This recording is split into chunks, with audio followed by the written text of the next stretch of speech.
자, 사람을 이렇게 정의합니다. 사람은 열고 닫는 존재다.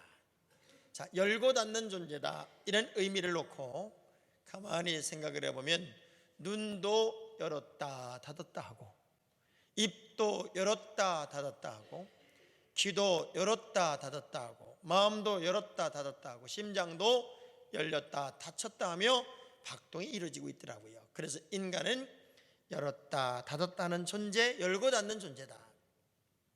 또 어떤 사람은 예스로 살 수 있고 어떤 사람은 노로 살 수 있기 때문에 예스와 노가 분명한 인생.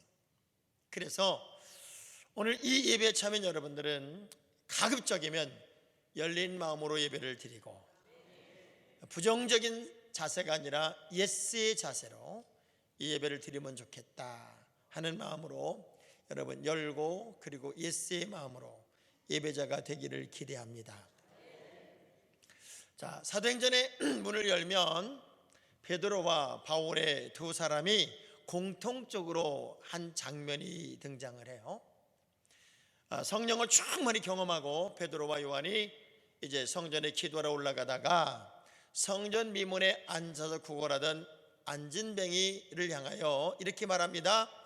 은과 금은 내게 없지만 내게 있는 것으로 내게 주는데 나사렛 예수의 이름으로 일어나 걸어라, 이런 명령을 해요. 그랬더니 사람이 벌떡 일어나 성전으로 뛰어가며 하나님을 노래합니다.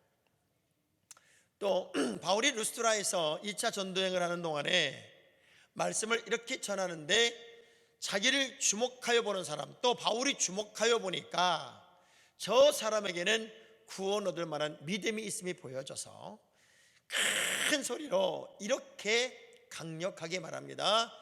내 발로 스스로 일어서라. 그랬더니 그 사람이 벌떡 일어납니다. 사람들이 놀라서, 야, 이 놀라운 일을 행하는 사람은 제우스 신이나 제우스 신의 아들이겠다. 그래서 바울을 막 추앙했던 장면이 있어요. 성경은 이렇게 안진뱅이를 일으키고 병든 자를 일으키고 탈진한 자를 일으키고 지친 영혼들을 일으키는 이야기가 참 많이 있습니다. 그래서 우리 하나님이 언제나 그런 영혼들을 향하여 이렇게 말씀하세요. 일어나라, 일어나라, 일어나라. 놀라운 건 그 한마디에 모든 사람들이 일어났다는 거예요. 저는 기독교의 신앙을 일어남의 종교다. 근데 요즘에 어떤 목사님들이 또 쓰러지는 것보단 일어나는 게 좋을 것 같아요. 우리 옆 사람 축복합시다. 우린 날마다 일어납시다. 병든 영혼들, 삶에 지친 영혼들, 그리고 뭔가 탈진한 영혼들, 그리고 아무도 없는 곳에서 고립된 영혼들을 때론 하나님이 엘리야에게 찾아가서 그를 일으켜 주시고, 죽은 영혼을 향하여 일으켜 주시고, 잠자는 영혼을 깨워 주시고, 안진뱅이를 일으켜 주시면서 이게 내가 너희들에게 주는 가장 소중한 희망이란다를 제시하고 있어요. 저는 에베소 5장 14절의 말씀을 보면서 우리 주님이 무엇을 기뻐하시는지를 또 한번 발견하게 돼요. 시작. 그러므로 이르시기를 잠자는 자여 깨어서 죽은 자들 가운데서 일어나라. 그리스도께서 너희에게 비치시리라 하셨느니라. 사람은요 나이가 40이 넘어가면 기력이 빠진대요. 기력이 빠지면 이 병들이 대기하고 있다가 40 넘어서 난 힘이 빠져, 나는 요새 지치는 것 같아, 나는 왜 이렇게 피곤한지 몰라, 이렇게 말하는 순간부터 기다리고 있던 모든 병들이 아주 무섭게 달려든답니다. 그래서 40 넘은 사람들은 철저하게 자기 관리가 돼야 되고 나를 방치하면 안 된대요. 그러면 모든 병이 그냥 정신없이 찾아온대요. 옆 사람한테 여쭤보세요. 연세가 얼마나 되셨습니까? 우리가 40이 넘어가면요 긴장을 해야 돼요. 긴장을, 특별히 건강에 대한 긴장을 해야 되고, 또 예수도 한 3, 40년 믿은 분들은 자기도 모르게 신앙의 불순물들이 더덕더덕 붙어서 마귀란 놈이요 아주 무섭도록 노리고 있어서 방치하면 마귀의 노략거리가 된단 말이에요. 그래서 우리가 이럴 때가 깨어날 때고, 이럴 때가 정신 차릴 때고, 이럴 때가 여러분의 영적인 긴장을 해야 할 때란 말이죠. 본문의 이야기가 바로 그런 이야기예요. 사도 바울의 이야기는 놀랍도록 큰 세계를 이어가지만, 베드로의 이야기는 예루살렘 지역 많이 벗어나지 않은 제한된 사역이었어요. 그럼에도 불구하고 너의 신앙의 고백 위에 내 교회를 세우면 음부의 권세가 이기지 못할 거야 라고 약속했던 하나님의 말씀의 현장이 사도행전 1장부터 12장까지의 말씀이란 말이죠. 성령을 경험하고 베드로가 성령 충만했을 때 오순절 성령 역사 위에 말씀을 전하니까 3,000명이 회개하고 돌아와요. 안진뱅이를 일으키고 솔로몬 행각에 가서 말씀을 전하니까 남자만 5,000명이 회개하고 돌아오는 역사가 있어요. 사람들은 깜짝 놀라고 난리가 나요. 그런데 늘 좋은 일만 있는 게 아니에요. 승승장구하고 신바람 나는 복음의 역사가 진행되는 과정에서 유대인들은 질투를 하기 시작했고, 이제 사내들인 공회에 잡혀 들어가 신문도 당하고 감옥에 갇히기도 하는 그런 과정을 자꾸 거쳐요. 지칠 법도 한데, 그럼에도 불구하고 베드로는 내게 주어진 사명을 감당하기 위해 생명을 걸고 모든 교인들은 베드로를 위해 기도를 감당해 주고 있었어요. 헤롯이 출현하면서 이제 기독교인들에 대한 핍박이 심해졌을 때 유대인들의 고발에 의해서 야고보가 칼에 목이 잘려 죽는 사건이 벌어져요. 유대인들이 이 야고보가 죽는 거 보면서 되게 좋아하는 것에 고무된 헤롯이요, 베드로를 잡아 감옥에 가뒀고, 이제 내일이면 요 베드로도 죽인다고 사형 선고일이 발표가 되었어요. 어떤 능력도 없어요. 희망도 없어요. 방법도 없어요. 내 힘으로 이 감옥을 빠져나갈 길이 없어요. 이제 베드로는 내일이면 죽어야만 되는 그 상황을 묵묵히 순리적으로 받아들여야만 되는 때가 됐어요. 아무것도 할 수 없던 그 위치, 그 자리에서 이제 베드로는 잠을 자고 있었고, 그 밤중에 천사가 그 감옥을 방문해요. 그리고 베드로의 옆구리를 걷어찹니다. 그리고 이렇게 말해요. 찬란한 빛과 함께 그 베드로의 옆구리를 걷어차며, 잠자고 있는 베드로의 옆구리를 걷어차며 속히 일어나라. 나중에 일어나는 게 아니에요. 지금 당장 속히 일어나라. 그리고 그는 깨어났어요.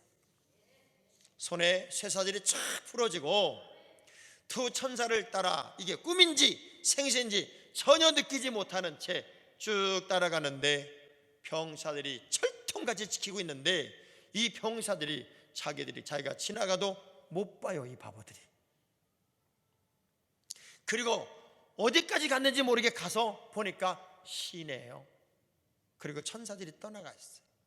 정신이 번쩍 났어요. 사도행전 12장 11절에 베드로가 정신이 번쩍 나는 장면이 있어요. 시작. 이에 베드로가 정신이 들어 이르되, 나를 헤롯의 손과 유대 백성의 모든 기대에서 벗어나게 하신 줄 알겠노라. 그제서야 저 유대인들이 나를 죽이려고 했고 헤롯이 나를 죽이려고 했는데 하나님이 나를 깨워내시고 나를 일으켜 주셔서 철통 같은 경계를 보초를 넘어서 나로 하여금 또 한 번 말씀을 전할 수 있는 기회를 주셨구나 하고 감격하는 장면이 이제 본문의 장면이에요. 참 재미있는 건 베드로도 빌립보 감옥에 갇혔을 때 하나님을 향해 찬송을 부르는데 옥문이 열리고 착고가 풀어지고 지진이 나고 그러면서 감옥에서 나가는 역사가 있었고, 베드로도 거의 비슷한 그런 기적의 일들이 일어나요. 그럼 하나님이 우리를 때로는 빼내시고 일으켜주시고 건져내시고 세우시는 이유가 분명히 있을 거예요. 우리 하나님은 여러분을 절대로 방치하는 분이 아니에요. 할렐루야. 왜 그럴까요? 여러분은 하나님의 자녀이기 때문이에요. 나는 하나님의 사랑받는 자이기 때문에 그런 거예요. 여러분이 지쳐있고 넘어지고 쓰러지고 그럴 때 그리고 때로는 어떤 제한적인 상황에 꽉 갇혔을 때 우리 하나님이 여러분 모른 척 할까요? 아니요, 모른 척 할 리가 없어요. 왜? 그래서 여러분은 일어나야 되는데, 일어나야 되는 이유가 첫 번째, 따라서 나는 하나님의 사랑받는 자이기 때문입니다. 자, 출애굽기 6장 7절의 말씀 보세요. 출애굽기 6장 7절 시작. 너희를 내 백성으로 삼고 나는 너희 하나님이 되리니 나는 애굽 사람의 무거운 짐 밑에서 너희를 빼낸 너희 하나님 여호와인 줄 너희가 알지라. 너희를 내 뭐로 삼고? 백성으로 삼았어요. 백성. 하나님이 여러분을 하나님의 사랑하는 자녀로 삼았단 말이에요. 부모가 자식이 쓰러져 있는데, 자식이 지쳐 있는데, 자식이 넘어져 있는데 어느 부모가 그 자식을 방치하겠어요? 내가 사랑하기 때문에 그 아이를 일으키려고 몸부림칠 거고, 그 아이를 세우려고 몸부림칠 거예요. 여러분, 이걸 알아야 돼요. 나는 하나님의 자녀. 따라합시다. 나는 하나님의 자녀. 자, 시바 여왕이요, 시바 여왕이 솔로몬을 찾아옵니다. 그 먼 길을 엄청난 재물을 가지고 이 여자가 솔로몬을 찾아와요. 자, 이 당시 시바 여왕은 엄청난 권력을 가지고 있는 사람이고 힘을 가지고 있는 사람이에요. 이 사람이 무슨 국가 대 국가의 조약을 위해서 오는 여자가 아니에요. 이 여자가 어떤 힘이 없어서 조공을 바치러 오는 여자도 아니에요. 이유는 딱 하나예요. 어떻게 저렇게 지혜를 얻지?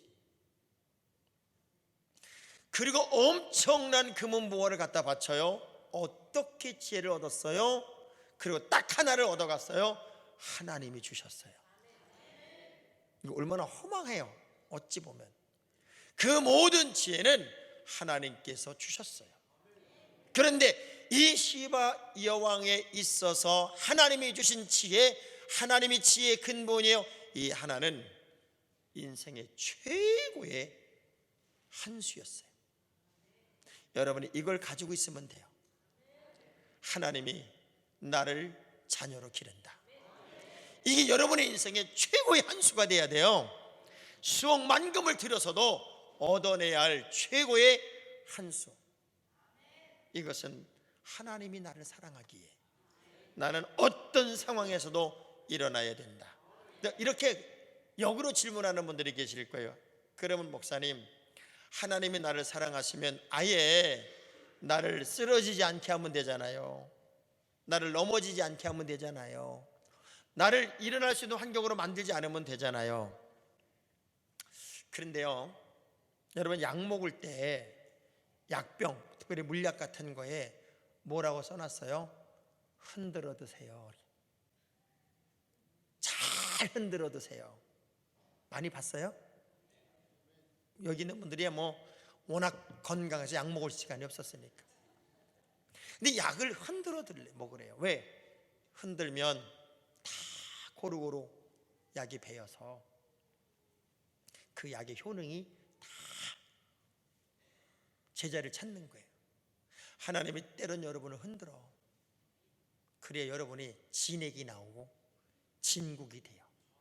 그래서 천본이 흔들려야 희망이 있다, 그런 말이죠. 김난도 씨가 쓴 책 있잖아요. 천본이 흔들려야.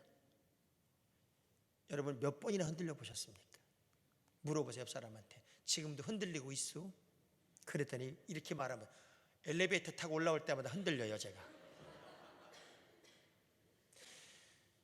LG 오티스라는 회사는 2달, 3달을 크레임을 걸고 문제를 제기하고, 이렇게 하면 내가 방송에 내고 난리 부린다고 그래도요, 계속 내일이야 매. 여러분, LG 오티스 거 엘리베이터는 하지 마세요. 지금 이 설교가 전국 방송에 나갑니다.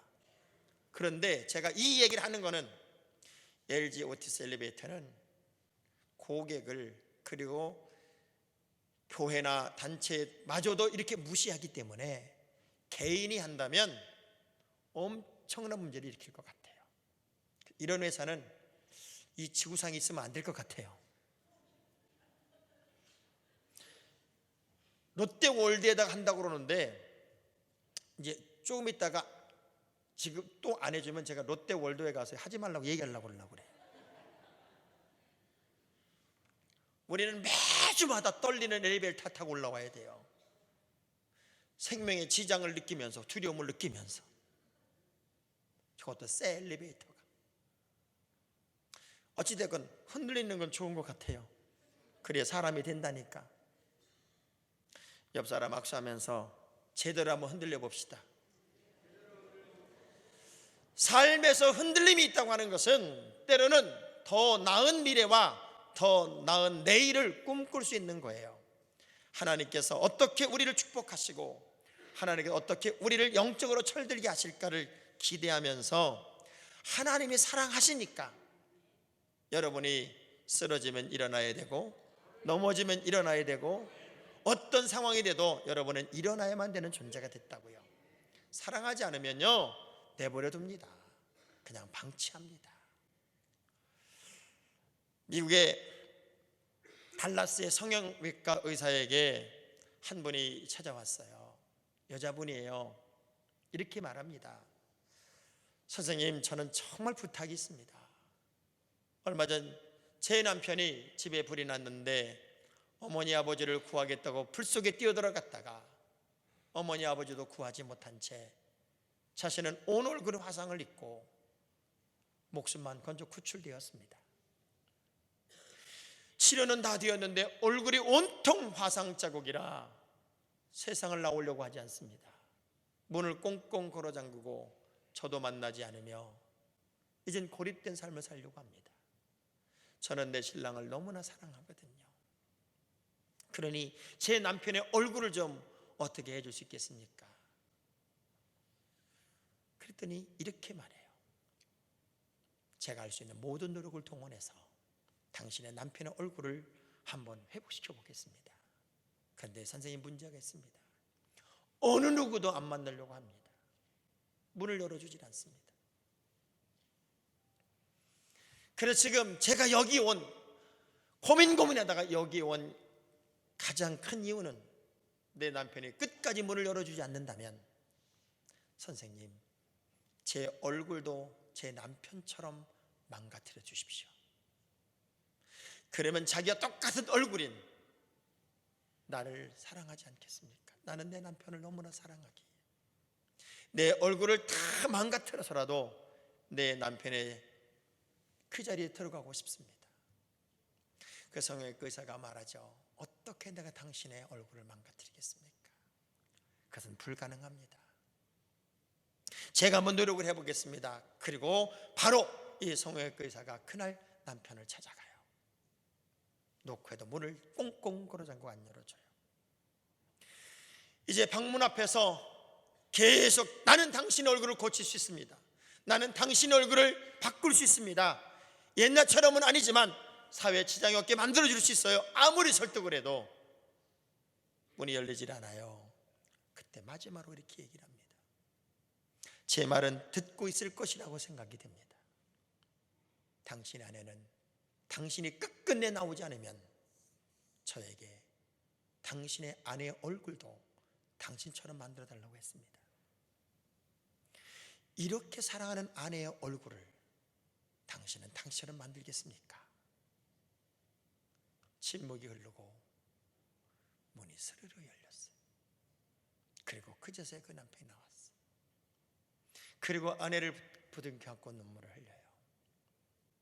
사랑하기 때문에 내가 줄 수 있는 모든 걸 다 줘서라도 내 남편을 일으켜야만 했던 것이 아내의 모습이었어요.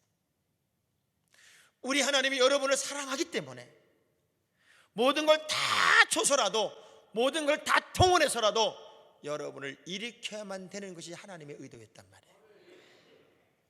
그 베드로를 사랑했기에, 그가 하는 사역을 사랑했기에, 그가 하나님의 거룩한 일을 온전히 감당했기에 우리 주님은 그 베드로를 그대로 둘 수가 없었어요. 그래서 그를 일으킵니다. 왜? 그에겐 아직도 할 일이 있기 때문에 그래요. 하나님이 여러분을 일으키는 이유는 나에게 아직도 할 일이 있기 때문에 그렇습니다. 지금 우리 교회 모든 성도들은 얼마나 할 일이 많아요. 제가 어제 가나안 신협 정기총회가 여기서 열렸는데 11시에 이제 총회가 시작이 되는 거예요. 그런데 8시 반부터 사람들이 몰려오는데 상상할 수 없이 몰려와요. 요 안에만 들어왔던 11시인데 10시 전에 다 차서 앉을 자리가 하나도 없고 밑에 막 줄을 서고 난리가 났어요. 요 안에 들어온 사람만 어제 1650명이에요. 뭐 저부자를 놓고 저 2층에 주니층까지 복도까지 다 앉고 저 뒤에 서고 저희 교회가 1400석이거든요. 그래 1650명이 오니까 야 멋있더라고. 전 그런 그림을 꿈꿔봤어요. 우리 교회의 내일이 이 모습이 아닐까. 아멘하는 사람은 참 훌륭한 분인 것 같아요. 지금 아멘 하는 사람은 간첩일 확률이 있어. 먼 영혼들을 향하여 우리 할 일이 정말 많기에 성안교회 모든 성도들은 살아나야 돼요. 일어나야 된다고요. 제가 왜 이 설교 제목을 잡았냐면 지난주 제 설교가 기도할 수 있다면이었어요. 기도할 수 있다면 해답이 있다고. 저는 그래서 이번 한 주간 무지하게 기도하러 많이 나올 줄 알았어요. 뭔가 말씀을 들었으니 행동하는 모습에 보여질 줄을 알았다고요. 그랬더니 어제나 오늘이나 영원토록 동일하더라고요. 은혜는 은혜대로 받고 말씀은 말씀대로 받았는데 행동은 좀 있다가 이런 모습이 우리들의 보통의 모습이더란 말이에요. 그래서 늘 뭉쳐있고 늘 주저앉아있고 늘 탈진하고 있고 내가 무엇을 해야 하는지에 대한 가장 중요한 포인트도 잊고 있었더라고요. 에서의 문제는 장자의 가치를 너무 우습게 알아요. 야곱은 장자의 가치를 알아요. 여러분이 내가 맡은 사명의 가치를 안다면 여러분이 이렇게 시시하게 안 살아요. 그래서 유지하는 정도의 믿음이 아니라 뭔가 불붙은 가슴으로 하나님의 영광을 위한 도구로 쓰임받는다는 거죠. 여러분이 알고 있는 세계, 내가 지금까지 경험한 세계와 또 다른 세계가 있음을 한 번쯤 눈을 열면, 가슴을 열면 볼 수 있지 않을까요? 어떤 할아버지가 노인이 굉장한 부자세요. 귀를 먹었어요. 못 듣는 거예요. 백방으로 노력하다가 이제 자식들도 다 포기했어요. 우리 아버지는 이제 귀를 먹었어. 그래도 이 할아버지는 포기하지 않고 여기저기를 다니다가 정말 용한 의사를 만났어요. 그래서 특수 보청기를 끼는 순간 귀가 빵 하고 열렸어요. 얼마나 신이 났을까요? 집에 가서 얘기를 안 해요. 이야, 다 들려. 옆방에 사는 얘기도 다 들려. 애들 얘기 다 들리는 거예요. 일주일쯤 지난 다음에 병원에 왔어요. 선생님이 물어요. 어때요? 잘 들립니다. 옆방 애들 속삭이는 거에 다 들립니다. 그러면 아이들에게 얘기했어요? 안 했습니다. 왜 안 하셨어요? 제가 좀 더 들을 말이 있어서요. 그러면 그 일주일 동안 뭐 하셨습니까? 제가 일주일 동안 유언장을 20번 고쳤습니다. 네, 유언장을 계속 고쳤습니다. 아버지가 듣지 못하는 줄 알고 이 자식들이 막 떠드는 거예요. 보니까 이거 줄 놈이 없어. 그래서 유언장을 싹 고쳤대요. 여러분, 새로운 할 일을 여러분이 느끼면 내가 지금까지 들었던 세계가 아닌, 보았던 세계가 아닌 새로운 세계를 살 수 있어요. 사도행 1장부터 12장까지는 베드로의 행적입니다.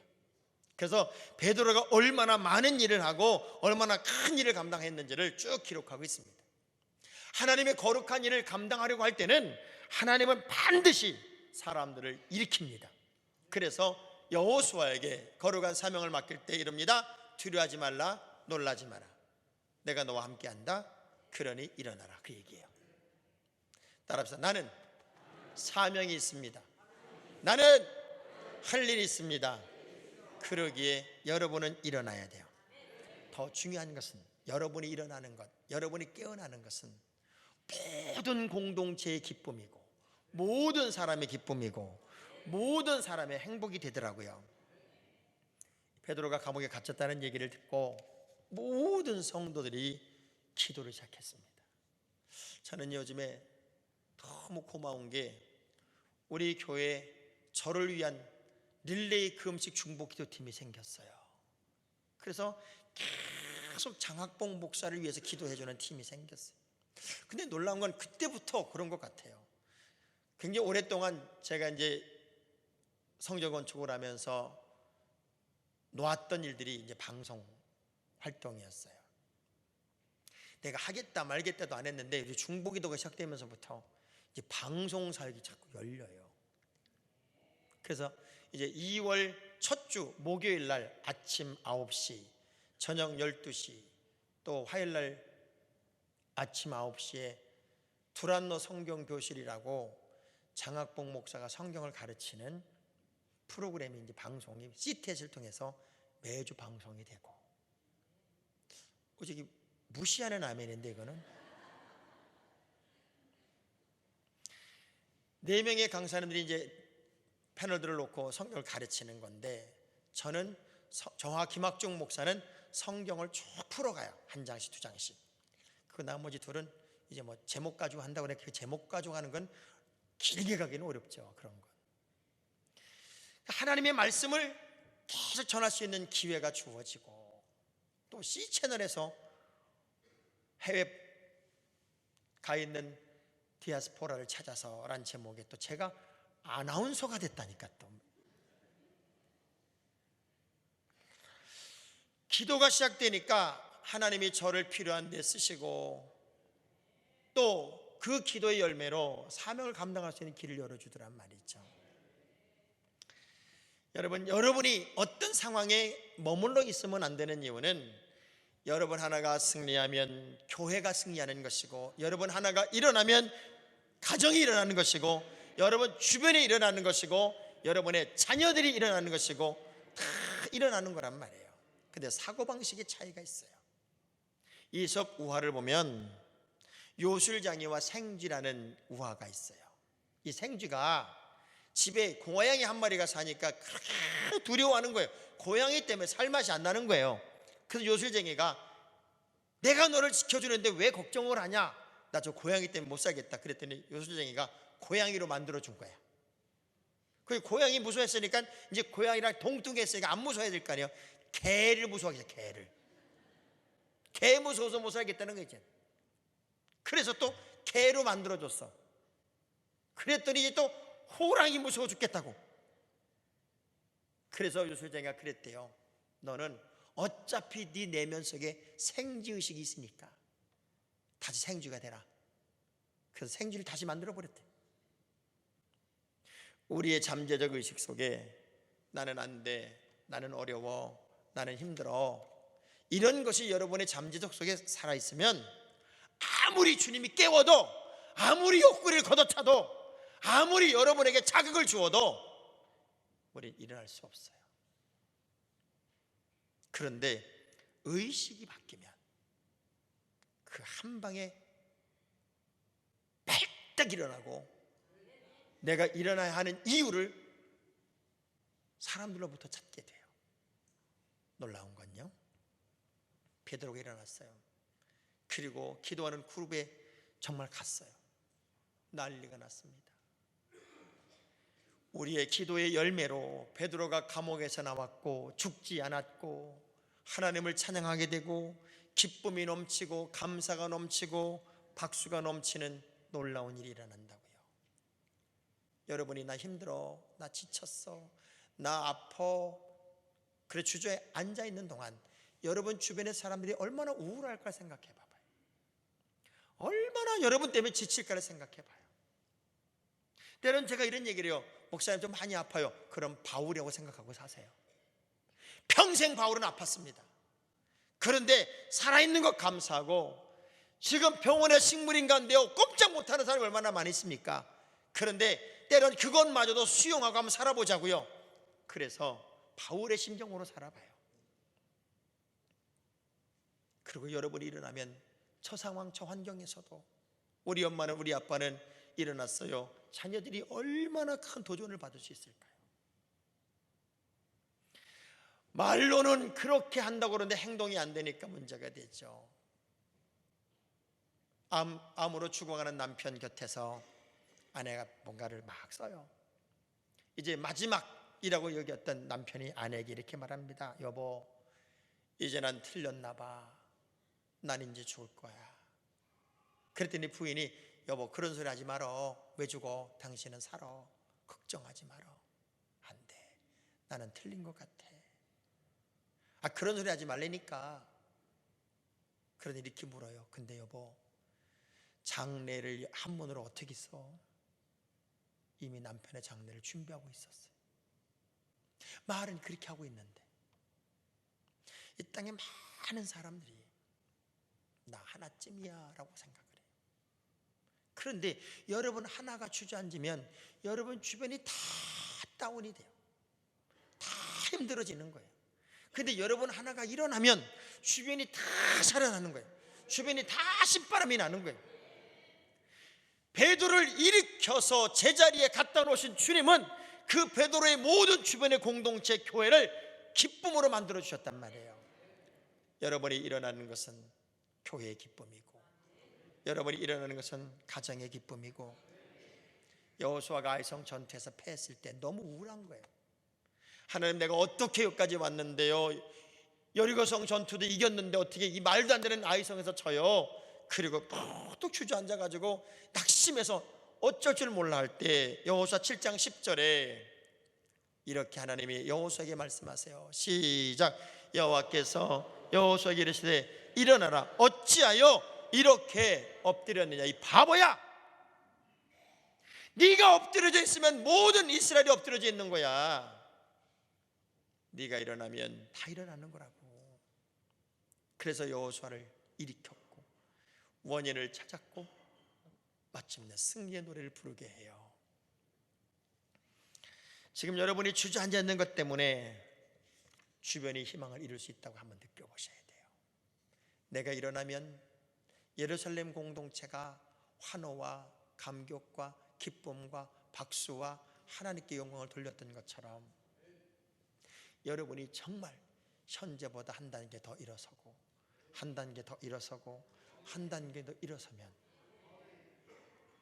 교회가 살아나고 가정이 살아나고 주변이 살아나는 역전의 때를 만난단 말이에요.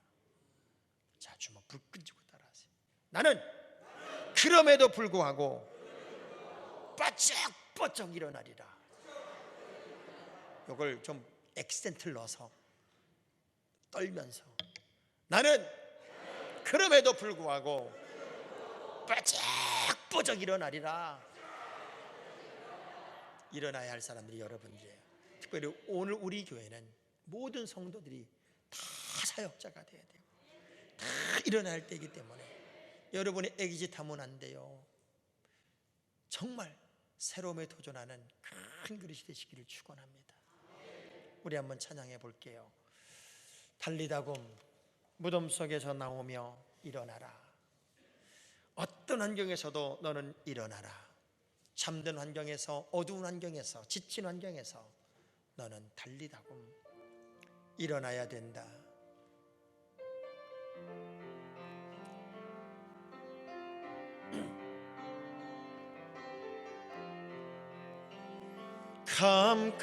캄캄한 인생길 홀로 걸어가다 지치고 고나요 내 영혼 깊은 잠이 들었었네. 어두운 죄악의 죄악의 길을 걸어가다 상하고 찢기어 내 영혼 깊은 잠이 들었었네. 우리 손 들고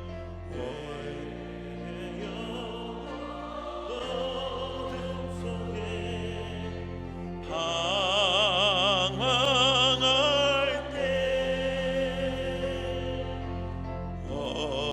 어디선가 들려오는 주님 음성. 깨어라 깨어라 일어나라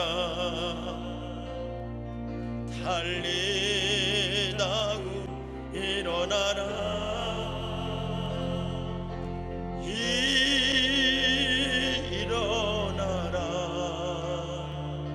죄악에 잠자던 영혼아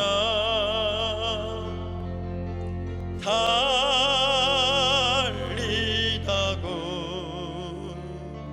깨어라 일어나 걸으라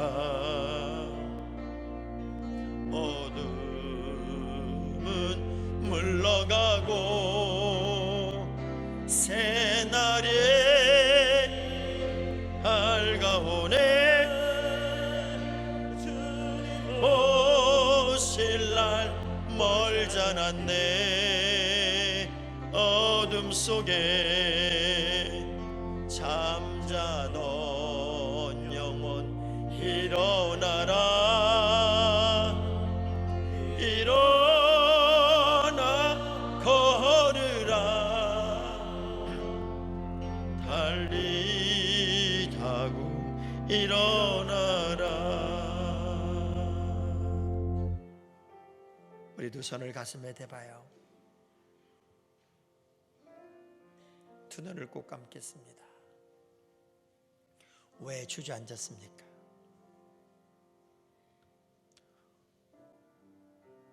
왜 스스로 어둠 속에 있었습니까? 때론 내 의지와 관계없이 하나님 앞에 너무 열심이었기에 베드로처럼 갇힐 수 있겠지요. 때론 너무 억울하기도 하고 때론 너무 아프기도 하고 속상하기도 해서 주저앉을 수도 있겠지요. 그러나 그 시간이 길어지면 얼마나 하나님이 아플까요? 여러분의 자녀가 주저앉은 채 일어나지 않고 있다면 날마다 가슴을 쓸어내야 하는 부모님이 있다는 걸 왜 모르겠습니까? 하나님, 나는 사명이 있기에, 나는 하나님의 사랑받는 자녀이기에, 내가 일어나야 주변이 행복해지기에 나는 일어나야만 합니다. 옆구리를 팔로 차주셔서라도 내가 깨어나고 싶습니다. 때로는 환경의 매를 맞지 않습니까? 때로는 육체의 매를 맞지 않습니까? 때로는 수많은 상황들의 매를 맞지 않습니까? 그것이 일어나라는 사인인 것이라고 한번 생각해 보십시오. 주님, 안진뱅이처럼 믿음 생활할 수 없습니다. 뭉쳐다니며 신앙생활 할 수 없습니다. 일어나겠습니다. 달리다금의 역사를 나는 경험하고 그 주인공의 삶을 살기를 원합니다. 두 손을 들겠습니다. 두 주먹을 불끈 쥐겠습니다. 하나님, 일어나겠습니다. 일으켜주시는 주님 고맙습니다. 새로운 사명으로 도전하게 하시니 고맙습니다. 또 한번 시작하게 하시니 고맙습니다. 그 놀라운 승리의 주인공이 내가 되게 하여 주옵소서. 우리 주 한번 부르고 통성으로 기도합니다. 주여!